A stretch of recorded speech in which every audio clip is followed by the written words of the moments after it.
Welcome to our amazing artist lecture with Hilary Steele. I'm Kristen Muller. I'm the executive director of Peters Valley, and I'm so grateful to have met Hilary this summer, this fall actually, when she was doing an artist residency at Peters Valley, funded by the Maxwell Hanrahan Foundation. Um, I just want to introduce Hilary to you. She is an artist and teacher who specializes in weaving and resist dyeing.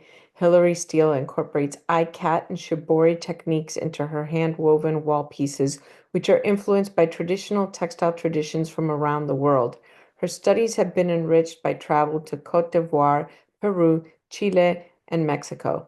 The book Ikat Traditions, the Mexican Jaspe Rebozo, published in the spring of 2024, available soon in Spanish, shares the steps of creating a traditional resist-dyed rebozo on a backstrap loom based on her experience learning alongside master weaver Don Evaristo Barboa Casas in Tenancingo, State of Mexico.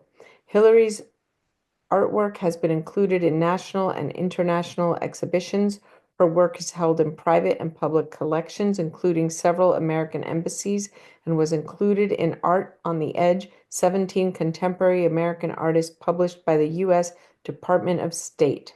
She is a recipient of the 2018 Maryland State Council Individual Artists, State Council on the Arts Individual Artist Award, a 2021 Artist and Scholars Grant from the Montgomery County Council on the Arts and Humanities, and recently was a resident at Peters Valley School of Craft. Hilary received her MA in teaching from the Maryland Institute College of Art in Baltimore and her Bachelor of Arts from the University of North at Buffalo. She studied textiles at Buffalo State College. Hilary has worked in public and private schools in Pennsylvania, Maryland, and Virginia as a teacher, as an artist in residence, and she's written this amazing book. So, without further ado, we want to welcome all of you tonight. I hope you're all safe and sound after this crazy snowstorm. And we are going to begin and welcome Hilary. There you go. Thank Hello, you. everybody. I'm very excited to be here. Let's get my up. Hang on one second.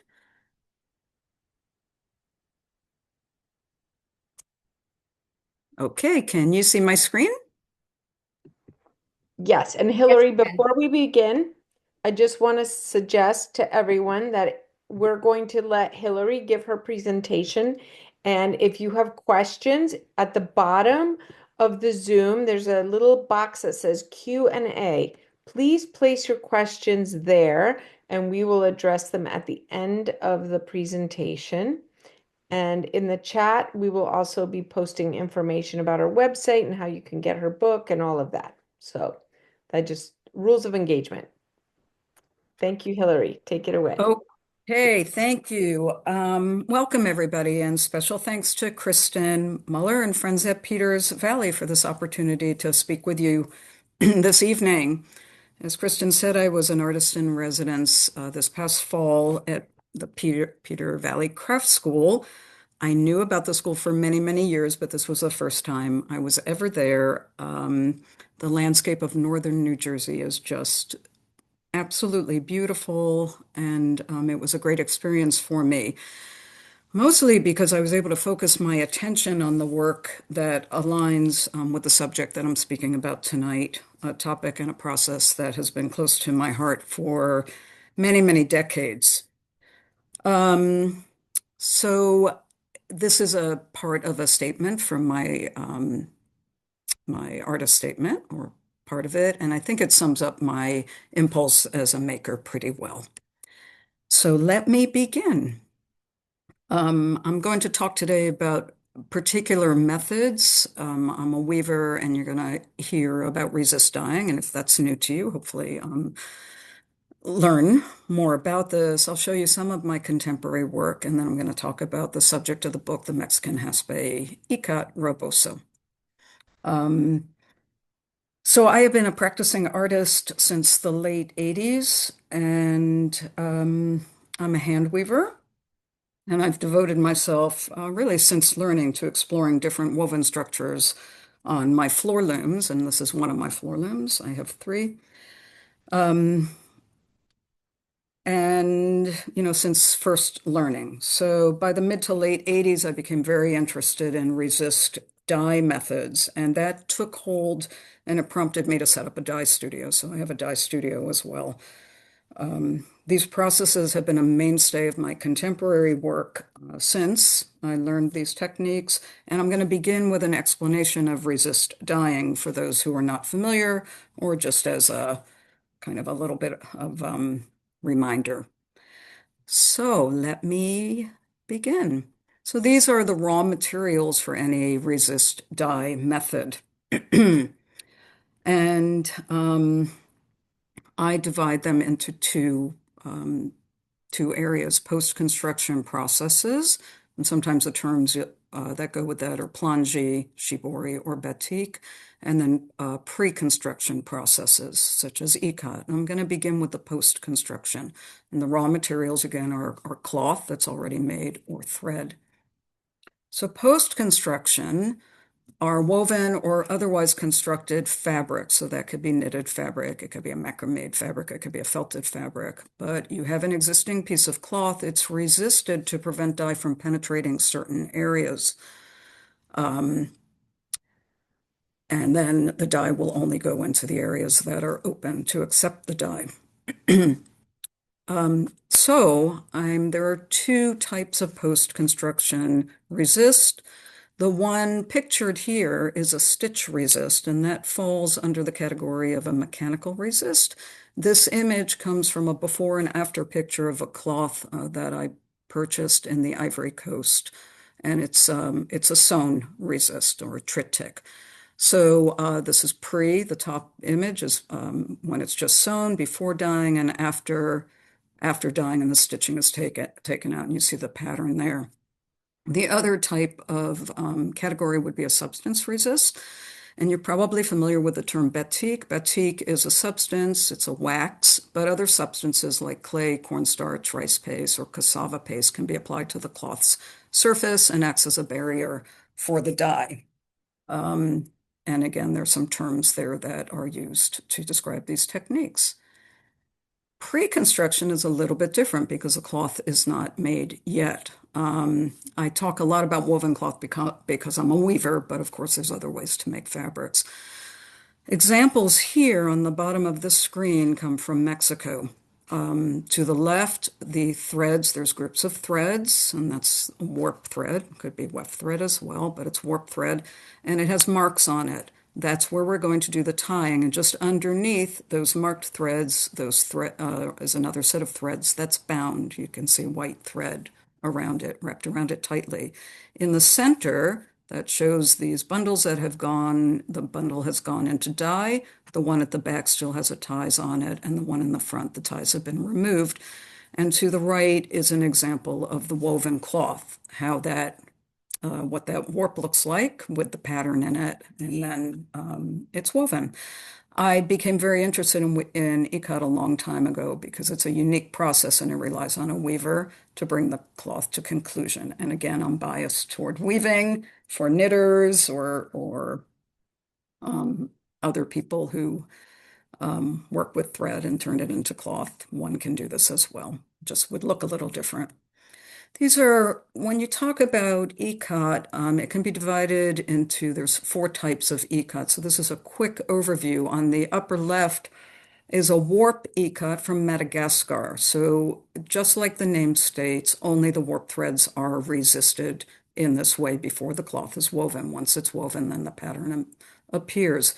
To the right is a weft ikat, and that's the weft threads only are resisted. This example's from Japan, and it's a specialized weft ikat. It's called egasuri, which translates to picture weaving. And you see that beautiful image on there in the cloth. So the weft is introduced, that holds the resisted threads, the dyed areas, the undyed areas, and row by row, that image appears. The bottom left is a compound ikat, another example from Japan. In a compound ikat, both warp and weft threads are resisted. What's interesting about it is each design, whether it's done with the weft threads or the warp threads, can live in the same cloth independent from each other. A double ikat, and there's an example here on the bottom right from India, also utilizes both warp and weft threads, but they are resisted in a way and woven in a way that forms an integrated pattern. So it's quite planned so that warp and weft meet in specific areas. Very, very complex work.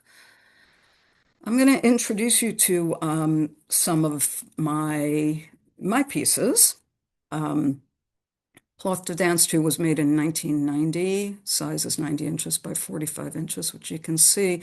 This is all ikat. There's warp ikat in there. There's weft ikat in there. Sometimes the ikat crisscrosses over itself. This is very early. I started probably creating work in the late 80s, utilizing what I'd been learning and started applying it to my own work and really expanding what started as studies. To the right is a shibori only piece. So, of course, that's on my hand, done on my own hand woven fabric, and it's a post construction technique. This piece is called Moving Mountains, made in 2010. Tells is one of the early dimensional pieces that I made about 2012. It is pretty simple ikat. It's combined with a complex woven structure. It's 80 inches high, 75 inches wide by 10 inches deep. And return, so that's all ikat on the left. Return, another large piece of mine. Again, I wove all the cloth first and then I dyed those patterns into it. So it's a shibori piece. In 2016, I sort of used the whole vocabulary on this piece called Embrace, 91 inches high by 71 inches wide. So it utilizes cloth that was ikatted. I use shibori, and there's batik cloth in there as well. In 2021, I did these pieces. This is a side view and a front view of Losses on the left. It's 6 foot high by almost 2 foot at its widest, 6 inches in depth. And again, more of a sculptural work of mine. There's just ikat cloth combined with cloth with complex woven structures. And on the right is a piece called Sheltered. Sheltered utilizes ikat, warp ikat and weft ikat, and also some shibori. And that is almost 6 foot high, close to 6 foot high, 4 foot wide-ish, and 4 inches deep. The last, most recent large piece I did is titled Takum Olam, which translates to Repair the World. It is 87 inches high by 102 inches across by 1 inch deep, and this is all ikat hand-woven cloth. Okay. I brought some of these were finished. A couple of these pieces were finished at Peters Valley when I was there in the fall.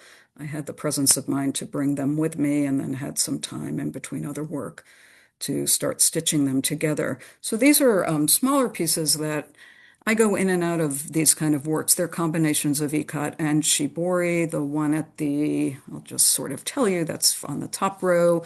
The piece is called Balancing. That's about 25 inches high. Flowering is in the center top, Celestial to the right. And at the bottom, these pieces each are about 25 inches across, I think by about 17 high or so. A new and then an untitled triptych. At Peters Valley, this is what I was focusing on. And this is work that I do in Mexico. I'm working on a backstrap loom. Here I work in floor looms. You saw the image of my floor loom in my studio.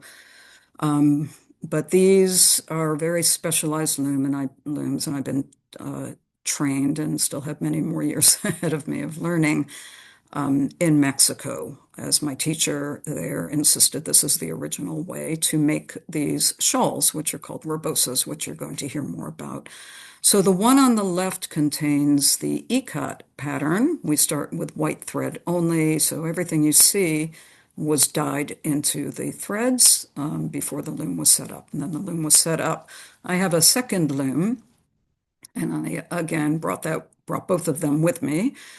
And that just has a pre-dyed commercial yarn on it, set up in stripes, but that's going to be a shawl as well. I thought you might like to see how this loom works, so let me give you a little short video here. Oops, oh, is that working? There we go. And there's some sound. So this is a backstrap loom. You can see the belt is attached to those bars that are in front of me. That's called the mancuerna. I was just beating with the shed stick. And I think I must have just thrown the shuttle. The shed stick comes out. It's going through that other opening. I'm going to turn it on its side. And that is called it's a heddle bar. If you're familiar with weaving tools, we call it the barra de giote. And there's my shed. The shed stick's going into the new shed.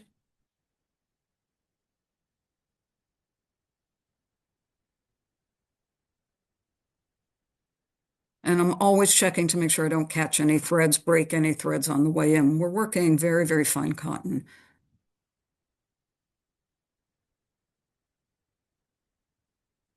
That's in the same shed. Shuttle's going to go through. And I use the same thread to weave it for the weft as I do for the warp. Okay. Whoops, not that. There we go. So since early on in my career, I would say the mid 80s, I started to become very interested in ikat from across the globe and textiles in general from across the globe. As I recollect, there was a really interesting exhibit that I stumbled on. I was living in Pittsburgh then, and I saw my first ikat piece in that beautiful exhibit.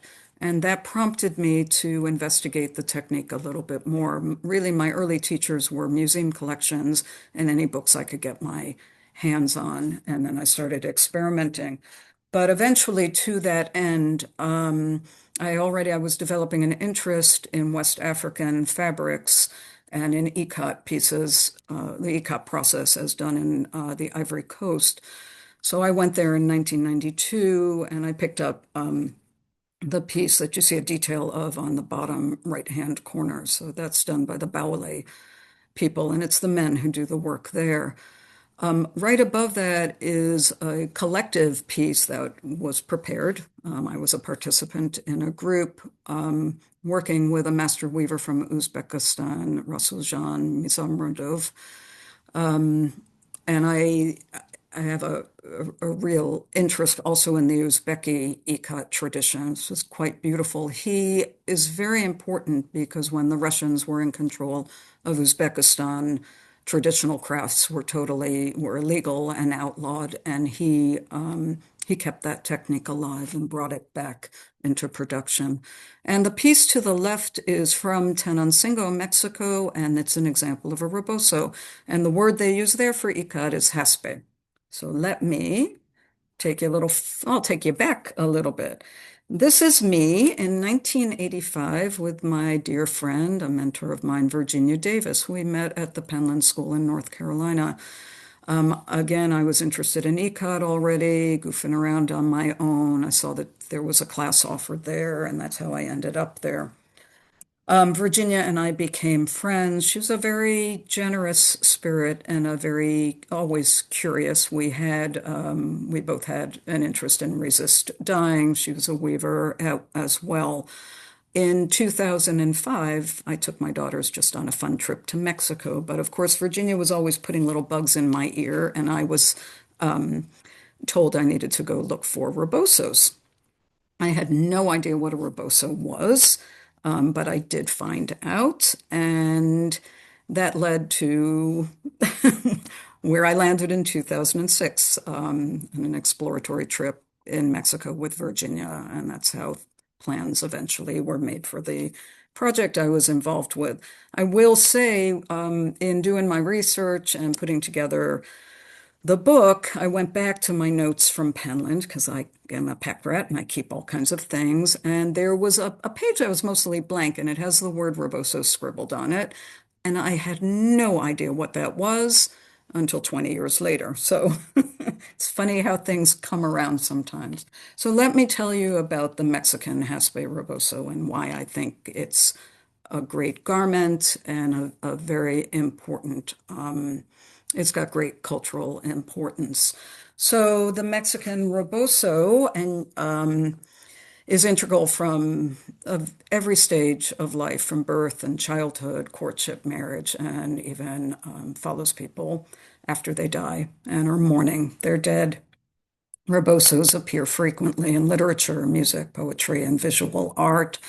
There's a beautiful photo at the bottom of the screen, Mujeres con Rebozo, women with their rebozos. Indigenous women particularly wore these, but so did city women until more recently. This is a photograph by a photographer in Oaxaca, Marcela Toboada. Up at the top in the right-hand corner, there's a woman holding her child wrapped in a rebozo. You still see people carrying their children like this, but again, not as much as they once did. When I went to Mexico on that exploratory trip in 2005 with my daughters, because we went to all the Rebozo stores in Mexico City and then looked around in Oaxaca, which I think more people were wearing it there, and certainly the indigenous women were. Because I'd been studying Ikat from around the globe for so many years, this struck me as different. And I guess that's why I've invested so much time studying there. It can very easily be mistaken for a printed cloth, and it's not a printed cloth. I think the fact that the pattern is tied in for the whole width of the cloth and the length of the cloth just seemed very, very different to me from other ikat traditions. You can take a look at this. This is from the Elsie McDougall archives housed in the American Museum of Natural History in Manhattan. This piece was made in 1890. It's incredibly fine cotton. And, until you get really close up to it, it's really hard to figure out what's going on there. I'm going to show you a few more examples from that collection. The two on the left, they're pretty fine, 100 ends per inch, more or less. And I took these from these photos in the archives from different distances. So I think the one on the right's really the best, gives you the best feel for these. But I put a loop on each rebozo, and you can see very closely what these designs look like. Again, the threads are warps are made. This is only warp ikat. These are all cotton fibers. They're incredibly fine, and these designs are incredibly fine. The two on the right have almost 300 ends to the inch, and the older ones were even finer. These were also made in silk very early on, probably 17th century, 18th century. This is a rebozo from the town I work in. It's a very well-loved design. Ikat or haspe is the term they use there, called labor doble. They'll also call this technique labor because it's a lot of labor. But you see these are produced in many of the workshops there. Here's another example of one. This is the work of my teacher, Don Evaristo Borboa Casas. I'll show you some more of his work as well. He grew up in the community. He learned as a young child from his parents and his grandparents, and he absolutely loved the rebozo and the tradition. So I'm bringing you now to Tenancingo in the state of Mexico. It's a historic center of rebozo making, and I think certainly in the 30s and the 40s, 1/3 of the population wove rebozos. And initially they all wove on the backstrap loom, and then the floor loom started coming in. and being used because it was faster. This is Don Evaristo Borboa Casas. He was born in 1926 and he died in 2020. And there he is with some of his weavings. He had many that he made. Here we are. There's Virginia Evaristo and me. Um, Don Evaristo taught us the process in much the same way as Elsie McDougall described it in her photographs and notes from the 1930s. So in the book, if you have the chance to look at it, you'll see photos from the 30s coupled with the photos that I took because I documented the whole process before I ever dreamed I was going to write a book. And when I went through McDougall's archives, which I've been through a number of times in my research, I, suddenly it dawned on me he taught us exactly what she documented. That's because he was born into a weaving family. He learned as a small child. He was in that community. And again, he loved his work. This is a floor loom on the left. Most of the rebozos you would buy now are produced on floor looms. The warp is much, much longer. On a floor loom, they get about 20 to 25 pieces, depending on the size of the shawl, the rebozo that they're making. They get that off of one warp.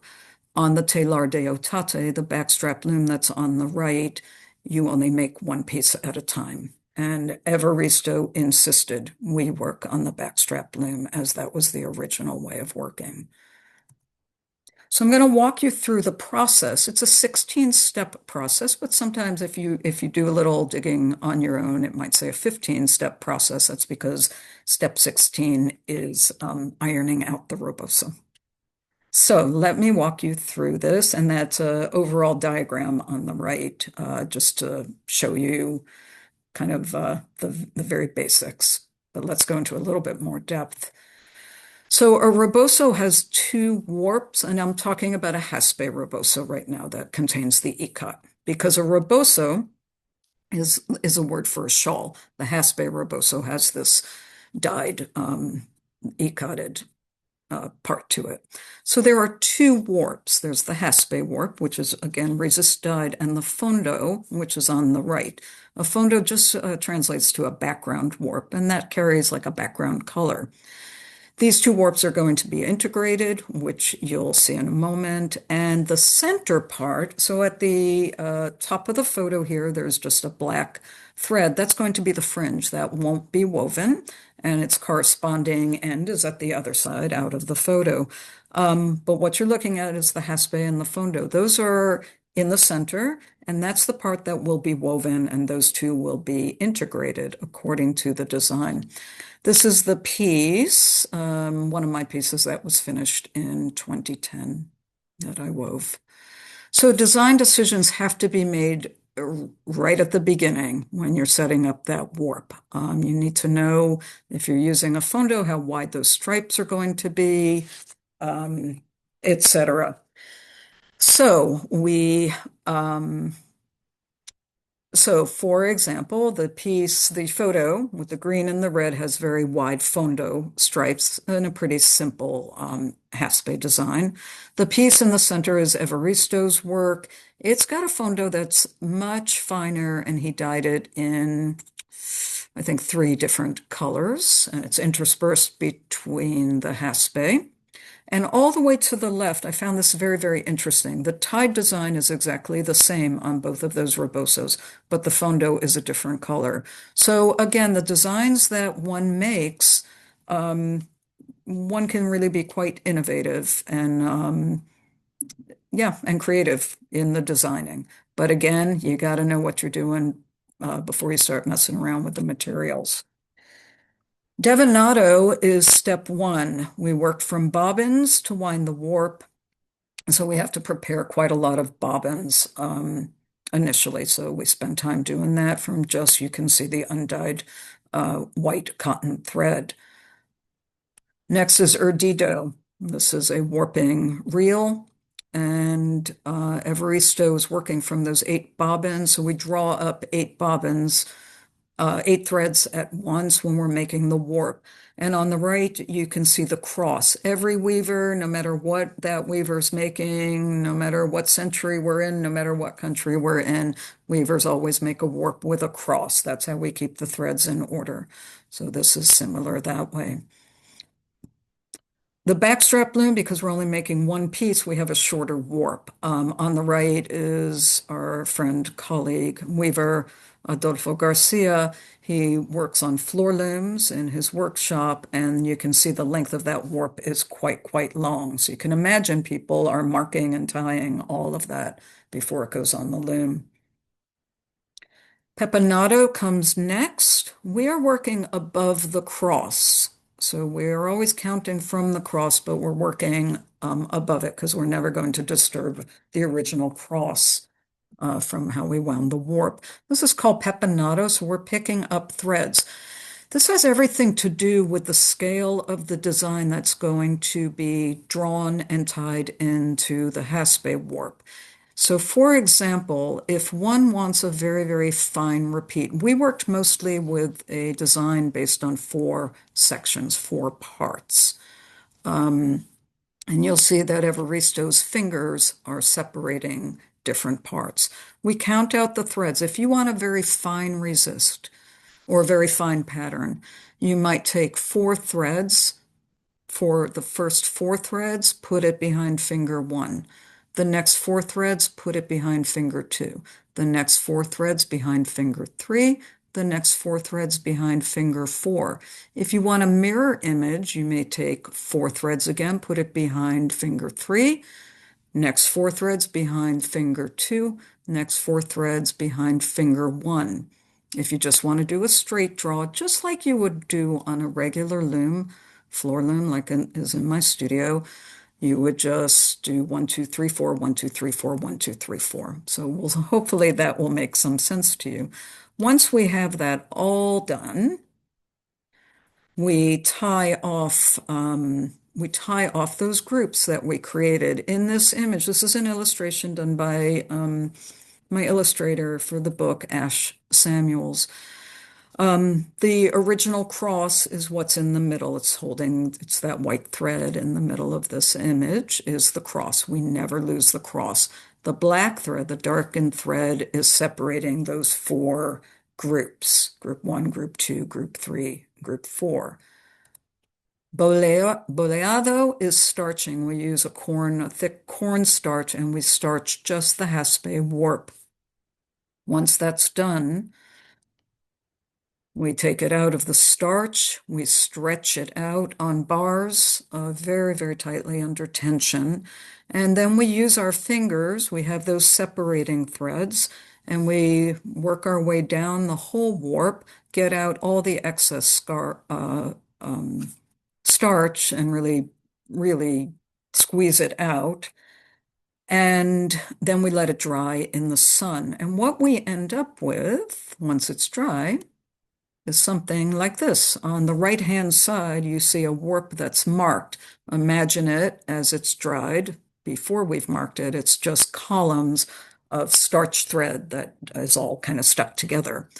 Dibujado is marking the design on the warp. So we work, it's stretched out, and Evaristo is using a pencil and ink, and he is drawing right across those threads. So it ends up whatever pattern. And we draw the pattern in the lienzo, that part of the warp, minus the fringes on both ends where we're going to be tying and weaving.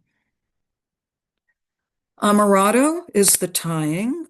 It takes me a crazy long time to do this. You have to make sure it's very tight and it's going to hold. Remember, we don't want any dye penetrating under those little binds.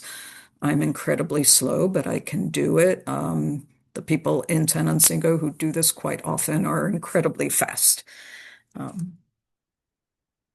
Remojado y golpeado is wetting and beating. So once everything is tied, we wet things thoroughly. We spend a lot of time doing this, and we beat the warp in a particular way against flat stones. This ensures that all the ties are tight. If one or two pop off, we replace them. And it also opens up the spaces between the ties because remember, we got to get the starch out of those spaces between the ties because we want the dye to penetrate all the way to the middle of those columns of thread. Tenedo is dyeing. That's pretty straightforward. And once we are thoroughly dyed, and we check to make sure penetration goes into those open areas that were not bound, and then we let everything dry. In the meantime, we have to do something with our Fondo warp unless we want it just the natural color of the thread, which could be fine. This is in one of the pieces that I created. I dyed the two ends that are going to hold the fringe just a dark blue. So you see that, and in the center on the picture on the left, it's white now. But then I counted out parts of those threads and I dyed stripes into them with gray. And I left some of the white, protected those areas, dyed gray and dark blue in other sections. And I'll show you that piece. You'll see it in a little while. So now we're back to that Jaspe warp. Desatado is removing the ties from the dyed warp. Evaristo and his nephew, Inocente Borboa, on the right-hand side, use these big knives to cut the tops of the knots. I would never trust myself doing that, but that's how they do it. It's pretty scary, but pretty incredible watching them because they rarely nick a thread. And this is what those four sections look like. So they're very large right now. Remember, we're going to go back to that original cross, and then we'll have many of these little designs going across when we separate out the threads. So there it is. You can see that on the left and a close-up on the right. What we're doing now is apuntado. It's the arrangement and the distribution of the tie design. So we open up those bundles, those columns, and the design spreads out widthwise. And then we take each unit of the design and we bind it with a little string called the apunte. We do that across the whole warp and we do it down the length of the warp, about 2 hands or so apart. That helps keep the registration of the design when we're weaving. And we'll remove those apuntes as we go. So here's what that warp ends up looking like on the right. And these are some fellows in the early 30s who are doing exactly the same thing I just described. Next, we do a little bit of starching. This is with a lighter starch, and we starch both the Jaspe and the Fondo warps. We put everything side by side out in the sun to dry. And then we are ready to think about setting up the loom. So I think this is one of my warps, the purple one with my Jaspe, and Virginia's waiting for our attention. Next is entreverado. We need to combine those Fondo and those Jaspe warps. We take both warps, we find the cross, and we start combining according to our original design. And again, back to how wide is the Fondo going to be, or how fine is the Fondo going to be, and how it's going to be integrated with the Jaspe. Montado is the beginning of dress, and montado is the dressing of the loom. Here you see on the left-hand side, Evaristo, now that we've combined those warps, Evaristo is taking the units, and he is tying them onto what's called the quassomitle, which is the warp bar. That is going to end up being furthest away at the top of the loom, furthest away from the weaver. On the right, he is prepping the other end of the warp and putting it on what's called the mancuerna, the cloth bar, that's going to be closest to the weaver.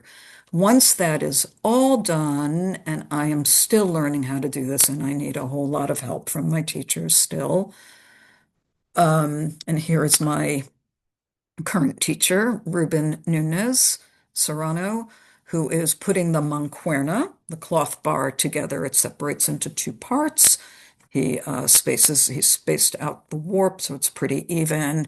And now we're getting it ready for weaving, except Remember that barra de Giote, the heddle bar.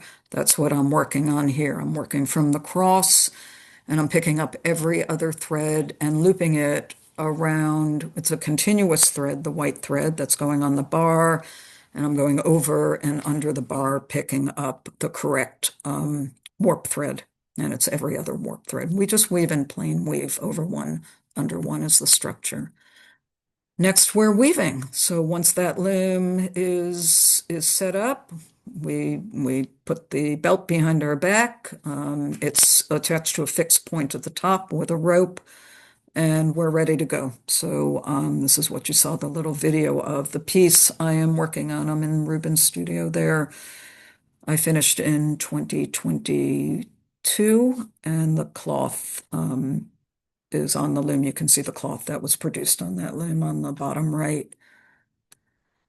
This is that warp, my piece that I finished. I don't quite remember what year it was, maybe around 2014 or 15. This is the one with the striped fondo that had the gray and the dark blue and the white in it, and it's interacting with the haspe. Once we're finished weaving, we take the piece off the loom. So these are on the left pieces that Ruben made, and that's that orange piece I showed you earlier when it came off the loom. That was an early one, I think from 2010. And then that fringe needs to be dealt with. I do not do that work at all. It is a specialty of predominantly women. They're known as empuntadoras. Empuntado is the process. And they use a knotting technique. It's macrame, actually, but this is very fine cotton we're working with. They are masterful. Many times there are sentimental messages that are knotted into the cloth, like this one, no me olvides, don't forget me. There might be figures, there's birds here, and sometimes they're just geometric designs. So typically, I have some women whose work I really like, and I always pass over my pieces to them to do fringes. And I'm kind of storing up a collection because I do a different design on each piece. And I try and kind of look at the cloth and pick a design that goes with it. Um, this is a piece I did also early on, one of the early years. It's got a brown and like turquoise fondo, and then you can see the Ikat or the Jaspe in black and white. This was done on a six-part um, um, pattern. Mostly I said we're working for. This was the exception, and Evaristo wanted me to see how that was done. This is a piece I started in 2016, and here's the woven cloth. I finished it in 2017. This is when I really started taking the reins over a little bit myself, in terms of the design and a lot of getting the room ready, although I still relied heavily on my teachers, but I think I did the entree virato myself. And I do remember getting ready to do it. I had all my notes. Evaristo came to help me. I said, no, no, senor, I have my design here. And he just gave me a look and he walked away and I made many mistakes, but it makes me smile. Contemporary Rebozos. This is a piece by Ruben Nunez Serrano, and he is dedicated to the backstrap loom as well. There are not many people there in town using the backstrap loom.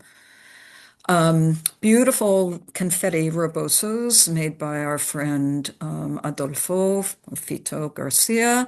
He calls these confetti, and you'll notice that the ikat, the haspe part, is done in different colors. And the fringe is just beautiful on the one on the left. This is Evaristo's work, which I think I showed you earlier. I happen to own this one and love this one. This is another piece of his that I purchased from him. He called it mouth organ, like a harmonica. And this is an incredible piece. It's on the cover of the book. There are two of these. I don't know if he ever made any others, but I know that he made two of them. One is owned by the Franz Mayer Museum in Mexico City, and the other one, I believe, is owned by the Textile Museum in Oaxaca. This is an incredible piece. Remember, this is one warp. He put 30 designs into this warp. It's kind of like a sampler, that one would make for quilting or embroidery. But it's, I mean, to me, it's absolutely, it's so complex. And, he was incredibly gifted and he truly loved the work that he did. And he really passed that on to me. We were very fortunate that he took us on as students. He never taught anybody else. So here's the cover of the book. Here is my dear friend Virginia and Evaristo. Both of them have passed on, and I am working now with Ruben Nunez Serrano. So let me show you very quickly, talk a little bit about Elsie McDougall. There she is up in the right-hand corner. She was born in 1883, died in 1961, self-taught anthropologist who spent time in Teotla. Teotla is a barrio, a neighborhood in Tenancingo. She was there. Most of the documentation was done in the 30s. Again, I think I said how thorough she was. She was of that era of researchers and people who were collecting information. They were so thorough. They rewrote their notes over and over, typed them, wrote them by hand, photographs. They wrote letters to each other. And I was introduced to some others through Virginia who were like that as well. And it was quite a privilege to meet these people over the years, during the early years in Mexico. So I think if you have any questions, I'm going to stop sharing and say hello in person. Thank you so much, Hillary. That's just a fabulous presentation Thank you. of your beautiful book and your research. I have a few questions here, and if any of you have questions, please add them. I see some old friends on the list of participants. Hi there. Okay, so Mawusi Simmons is asking, do you always work with cotton? Yes, in Mexico, yes. And a lot of my contemporary work is cotton also. In my personal work, I do use silk sometimes, but I lean toward cotton. But the rebozos that we make cotton, and it's a pretty fine cotton, not as fine as they used to be. They can't get the thread anymore. Okay, then we have another question by Mawusi. I may have missed this, but what is the purpose of the starching of the threads? Um, makes them puts a little strength into it, I guess. It doesn't feel starchy by the time we're putting it on the loom, though. It doesn't feel starchy, I think, when I'm weaving it. But yeah, I'll have to come up with a better answer. I don't really know. It's just part of the process. When we starch it the first time around, it helps with the drawing and with the binding because you don't get any flyaway thread. Now, granted, everything's under tension as well, but that starching makes those threads stick together, and that's why we can get a very, very tight bond over those. And the second starching is really just a light finish. It's a much lighter starch the second time around. So, I'm not even really aware of that when I'm working with those threads. And the friction of the loom is going to flake it off. Not that I see any flakes, but I don't feel it. Thank you. Missy Stevens. Hi, Missy. How is the thread of the puntado attached to the warp? Say that again. How is the The thread? thread of the puntado of the attached to the It warp. um the warp is not cut at all. So it goes around the warping reel, like this, and we just put the bar right through those loops. There's no cut ends. The groups on one side, trying to remember. Nope, everything's looped. So the fringe is part, and it's all one part. The fringe is just dyed separately or not dyed at all, depends. Okay. Thank you. Julia Abelson is asking, how long does a jaspe rebozo generally take to make? Me? I'm going back and forth to Mexico with my loom. I bring all my problems back if I can't solve them myself. So I generally go once a year. It takes me, well, we'll just call it a season, but a season for me can be a year and a half to 2 years. I would say, for somebody like Evaristo, he would probably weave one within, prep it and weave it probably within a month, maybe 5 weeks. But, you know, he grew up doing this. And Ruben as well. I'm thinking about a month. Wow. Hmm. So they're very precious, right? Like, I mean, think Yeah. if somebody's using it, they're really taking care of it. Yeah, yes, these are shawls, some women predominantly, although, times have changed. You'll see men wearing small rebosos sometimes now as well. You'll see children wearing them. These were given to people when they got married or when they came of age. And women would typically have a few of them, they'd inherit them from their family, older family members, and they keep them in special boxes and drawers. There are actually, in some towns, there are woodworkers who make a special little box just for the rebosos.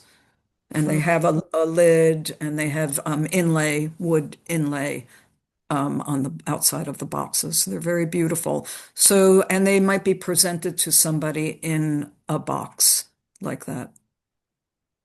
wonderful. Danvi Misra, I hope I said that right. Danvi, your dedication to the skill and your work is remarkable. How does this process help you communicate your own history and concepts? How does it relate to your cultural backgrounds? Thank you. Oh, well, I don't know if I'll answer this exactly, but I somehow, this is such tedious work, and I truly love it. Um, but I think I love the people I've been introduced to, and to work with people who are so immersed in what they're doing and know their craft so well is such a gift, to be taught by people like that and to have conversations, even with the researchers. I'll extend it to the greater audience. I've met really wonderful people, and it's an honor to learn this work, and I feel that it's my responsibility to pass on the knowledge. I think I said, if I didn't, it's worth saying again anyway. Traditional craft, traditional process is being lost around the globe every day. Um, and if it is being passed on, it's also being simplified. It's just not the same as it was. People don't want to take the time. People don't want to pay the money for a lot of these objects. And we're seeing that certainly in Mexico. But I mean, decades ago, I remember seeing articles about master craftsmen in Japan, in textiles, and I'm sure in other fields as well, master craftsmen in India who couldn't make a living anymore. And we're seeing the same thing in Mexico. The workshops are closing down. There's fewer, they're not able to get weavers. People don't want to do the work. It doesn't pay enough. And people don't want to spend money on these really wonderful, better made rebosos. So it's more and more important, I think, to document the work and to teach others, and to learn it deeply for those of us who are willing to put in the time. But these, there's stories about these objects. They're very important. There's a lot of personal stories and larger cultural stories about these objects and the history of them. So, I've um, been thinking a lot lately about how time is money and how artists are sort of struggling with that concept and that this kind of craftsmanship wasn't focused on productivity or speed. It's like really deep in the process, and it's so special that you're capturing this for the future, Yeah. like a Uh, modern researcher. mhm. Yep. Yeah, there's a few more questions here. Do you need a mordant? Do you need to mordant the cotton, and if so, at what step? Well, we just work with chemical dyes. So I tend to, and I buy them at a hardware store in town, and they're German. They come from Germany. Once upon a time, they did use the natural dyes for these Rebozos. They were very limited color-wise, though. You could get an indigo dyed Rebozo, or you could get a black Rebozo, which was made from some really smelly mixture that I have written in my notes somewhere. I won't tell you what the practitioner said it smelled like, but it's not a pretty thing to think about. They got some of the chemicals that they used, or the mordants or whatever, from the leather workers in town. And that's a pretty dirty business generally. And there was a brown dye called coyote that they used, which came from, I think, a tree bark. So there were natural dyes, and there are some artisans who are using some natural dyes from plants that are around the area. And Evaristo knew about that. He and I experimented once. I brought some indigo when I was there some years ago. We did not have great penetration into the innermost parts of that thread. And I started asking him, he spoke no English, by the way. So we just kind of communicated with, I don't know, we somehow communicated quite well. But he was starting to show me how he remembered they set the indigo in a very, not a deep trough that was made out of wood, and they used to take almost like a what's it called, like a round, like a pound, what you Okay, used to pound. like a Yep, yep. So, and push the indigo in, which went against everything I ever learned about indigo, because then you're introducing oxygen into it. So we didn't get any kind of great result. But he started drawing pictures for me of what he remembered his family doing with the indigo. So the old ones were done certainly with natural dyes, but at some point, oh, they shifted to the chemical dyes. But again, initially these were not very well. There were old ones that were colorful. I will take that back. And some of the older Rebozos had embroidery on them. They got very fancy. This shawl is kind of a hybrid of European fabrics and probably Asian fabrics morphed with, the weaving tradition in Mexico. So remember, the Spaniards are coming over, stopping in Asia, trading goods, picking up goods, and then going to Acapulco with the big ships. So, they're bringing slaves with them. I believe the women originally were the indigenous women worked on these backstrap looms, but the Spaniards, when they were coming in with the ships and the goods, they started setting up textile workshops, and people were enslaved and working the floor looms. So that's when the floor looms were introduced. wow. So, and mordants, I'd have to, get back to you. I mean, they knew how to work natural dyes, certainly. So cochineal is big in Mexico. Um, but I've really heard about the darker colors, the indigo and the coyote mostly, for the Robosos in Tenancingo. Yeah. We have a bunch of questions, so I'm going to try and move through a little Okay. faster. Lucy Penn said, "Can you tell us about the length of the process from beginning to end?" Which I think you may have answered, but So I go there once a year. I would say we can dye starting with just natural thread, which we buy, making the bobbins do and all of that. I push hard in about 2.5 weeks to 3 weeks. I can walk out of there with a loom with something started, and then I bring it home and I work on it myself, and then I go back And sometimes I'm nearly finished. So Really? sometimes not. It depends. So, a few weeks from beginning to end. I mean, that the binding, the dyeing, all of that, it's just a lot of work. But I work 6 days a week when I'm there. Wow. Well, Sally Orgren, hi Sally. She's making a comment that it was exciting to see the exhibition Balancing on the Sears Gallery in New York on view through January 31st. If you are interested, you can click the link. Um, Nice. I haven't been there. Good. Nice plug. And then Casa Gunkel, I think it's Cassandra Gunkel. Hello there. Crosses on his wall. Are they tools or just religious symbols? That's a My great, friend, my friend Ruben is very religious. yeah. And beautiful wall. It looked great. Anonymous Legends, It's a tiny little studio. I just kind of fit in there with my loom. that's beautiful. Have you tried to replicate any of the patterns from the museum archives? Some of them, yes, I would say we've done some of them because they're passed along and they have names like Arcos and Bolas, and so Arcos are arches. Um, Azteca is like an Aztec pattern.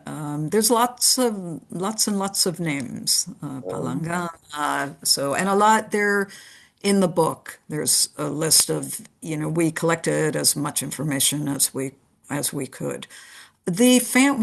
What I learned, this is kind of interesting. I'll say it really fast. There were family workshops that were set up in Tenancingo. So, and everybody knew the all the different parts, all the steps to making it, but people within the family specialized in different parts of the process. What they also did, I went around for years thinking, oh, there's an arco pattern and there's a venado, which means deer, and this pattern and that pattern. It finally slowly dawned on me that each family workshop differentiated their rebozos from another's family's workshop because they used designs in combination on these pieces. I'm talking about a four-part design. These old Robosos, they might have used a 16-part design. And within those 16 parts, there might have been 3 or 4 designs that were being interwoven, if I can use that word, with each other, and that's how they distinguish themselves. Amazing. Mhm. Um, Fabulous presentation. What is used to do the binding, says Vida Plume. A cotton thread. Not as fine as our warp or our weft, but a little bit like a finer cotton string, I suppose. Yep. I don't know if I have any around here, but Could you comment about the construction attaching of the panels of the last of your large pieces that you showed us? um, I'll let you in on a teeny, like a little secret. One of my first um, area that I gravitated toward in my study of textiles was the Ivory Coast and West African strip weaving, which is done by men. Um, I work a lot in parts. I'll weave narrow strips, I'll weave wider strips, and a lot of my work is kind of collaged. I sew everything. So I weave long, long lengths of cloth. It's not unusual for me to weave, I don't know, 15, 17 yards at a clip. If you look carefully at my work, some of the same types or related cloth will end up in different pieces because, again, then I'll take my cloth and I'll over dye it and I'll shift the surface and I use what works to carry forth whatever idea I have, and then I hand sew everything. Thank you. Um, Oh, and the work starting around, oh boy, boy, boy. These works are mounted, the sculptural ones are mounted on wooden frames, and those are made by my husband, Richard O'Connor, in his wood shop. He makes them to my specifications, which can be quite problematic until the work gets started. As you guys know wood is solid. It doesn't move. Textile, I can give Rich a measurement, and then that measurement, next time I measure the piece, the measurement's a little bit different. So, but I think we started doing that around, oh gosh, I don't know, 2012, 2014. I can't quite remember, but a lot of the pieces, the bigger pieces, the more recent ones have beautiful frames. When that textile comes off it, you've got an exquisite piece of wooden constructed frame in lovely woods, and I'll generally pick the wood to match the color of the textile. That's great. Okay, Casa has another question. Was the cotton traditionally produced locally or imported? Ah, great question. A lot of it was imported. I think it came from England, and they had a very fine 200 thread, incredibly fine, which they can't get anything like that anymore. The finest we're getting is what's called an 82. Some of it is produced locally. A long time ago, they used also, I believe, early on, they used Egyptian cotton early on, which was a very fine, well-made, beautiful cotton. And definitely stuff came in from England. Um, Another question. Do you have information about making the puntado in your book? yes, Okay. What kind of dyes are used now, natural or aniline? aniline. Okay. All right. Sally Orgren says, I picked a Rebozo up when I was in Oaxaca in January. How do you recommend washing it if needed? Okay, I will tell you, they're not made in Oaxaca anymore. They've not been made in Oaxaca since the 90s, but they'll probably told you it was made in Oaxaca. And you can certainly buy them at the markets there. That's where my first Rebozos came from. Um, I've washed mine, not often, but I have washed mine just in the washing machine, carefully with a mild soap. I had no problem at all. Because I wear one pretty much all the time. So hopefully that helps. And I just didn't agitate it too much, and I always blot things in a towel, and then I left it to dry So you over, can wash it by drying. hand? You wash it That's by what hand? I that's what I did. Okay. Yeah. Renee Hillman is asking, is there something used to set the dye with daily use? What about washing them? So I guess you sort of answered I that. I've not had any problem with them bleeding. Okay. Are rebozos repurposed, as in cut down and reused in other ways? Or if a rebozo gets damaged, is there a traditional way to dispose of them or repair them or, you know? What do I have? Oh, okay. You start seeing things like this now. It's my eyeglass case. So some years ago, yes, they did start to make things out of Rebozo fabric. Some people frown on that because it's taking away from the original Rebozo and its importance. But people are using it in clothing. People are using it for shoes, to cover shoes, I've seen. Eyeglass cases, little purses. There's lots of little purses that are made. I've seen children's clothing, adult clothing. So yeah, the answer is yes. And when did I start seeing that? I mean, I've seen it more and more in the years. I started working in 2007 with Evaristo. That was when we really got to work. I was there in 2006. So yes, yes. The town, the number of workshops have been reduced. I think when we started going there, there were about 40 workshops. I'm digging in right now to see how many are left, but I don't think there are that many. And last count, there were 4 people working on the backstrap loom, but I just asked Ruben about that as well. And he said he'd investigate. So Are the woven fabrics that Guatemalan women carry their children on their backs the same as the Mexican rebozos? there is Ikat or Jaspe done in Guatemala. It's a little different. It's not as fine as the repeats in the Rebozo, and the cotton fabric is coarser. This is very fine fabric that we're weaving. So the cotton is thicker that they use in the warp and the weft. But they do use this Jaspe technique, and a lot of times you'll see lettering in the Guatemalan work. So they might, write out somebody's name or put a phrase in. I have seen a little bit of that in old Mexican rebozos, but I don't see it often at all. Well, this is an interesting question. Also, plotting the pattern, how is the spacing determined? Is a ruler used to ensure consistent repeats? And I was sort of blown away by seeing Evaristo with the pincel. Like, I'm like, oh, this is like freehand, right? Like they Yep. know it. Yep, we don't use rulers or anything. We just draw it. But somehow in that rigidity of the perpendicular threads, it straightens out, right? It like you I can, think they know what they're doing. that's It's, amazing. they know what the spacing is, and they just draw. Um, Evaristo always, he had it all in his head. Ruben is a little bit more like me. Ruben took copious notes, and before Evaristo passed away, Ruben Ruben was into a lot of his papers and or looking at his work, and Ruben made lots and lots of drawings. The floor loom weavers will use a stamp.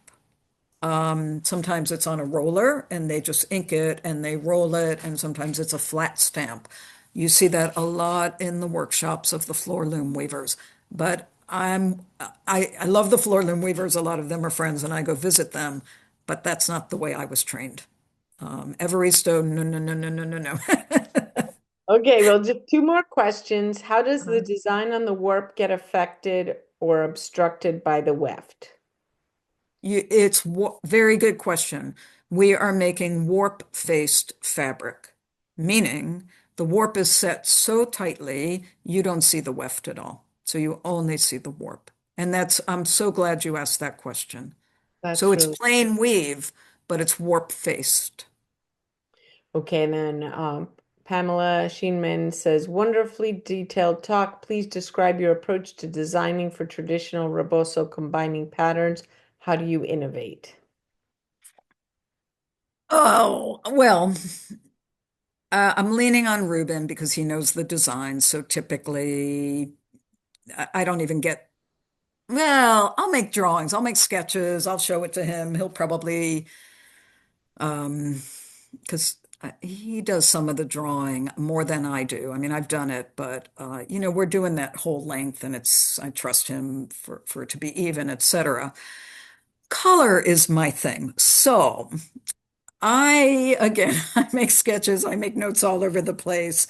And then when it's time to decide on the colors, I disappear and nobody's allowed to talk to me.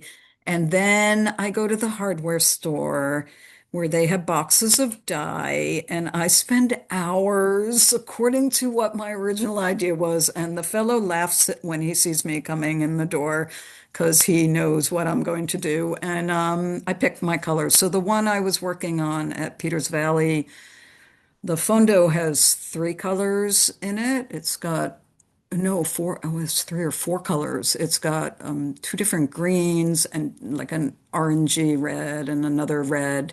And then the Haspe is a crazy dark blue, which almost looks black.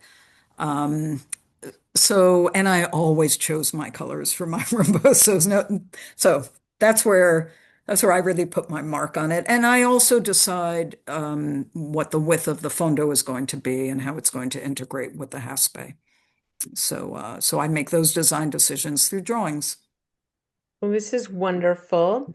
I wanted to say a couple of things. One, yes, we are recording this talk and it will be posted in about a week on our YouTube channel, the Peters Valley School of Craft YouTube channel, where will be able to listen to Hillary's talk and other talks. And, so tune in. Also, if you go in the chat, if you're interested in purchasing Hillary's book, the link is right there. You can email her directly and you'll get a signed copy of her beautiful book. And then If you've enjoyed this talk and you would like to support more, we have a link and you can donate. You don't have to, but if you'd like to, you're certainly welcome to. And I want to thank you so much and thank Rachel, who's a new mom, for hosting with putting her Oh, 4-month-old congratulations. baby to bed and hosting the event. Thank you, Rachel. Thank you all for tuning in. It's there's Lydia. See, she's snugging in. She's not going to bed yet. That's awesome. Yay, Lydia. And then, oh, and one more comment. Thank you for this interesting presentation. Not a question, just perhaps Carol Cassidy. I visited her weaving studio in Laos. She's delightful. And that's Renee Hilda. I never met her. She does absolutely exquisite work, and I have one of her pieces. Yeah, so thank you for showing us your beautiful work and also for documenting this incredible technique and sharing it with us tonight. Thank you all for tuning in. Have a wonderful, wonderful evening and thank you. Oh, you too. Thank you so much for the opportunity. It was fun. Okay. Good Night, everybody. night. Hello and thank you so much for watching this program. Peters Valley would like to thank its sponsors for making programs like this possible. If you liked this video, please hit the like button and subscribe to Peters Valley's channel to receive more like it in the future.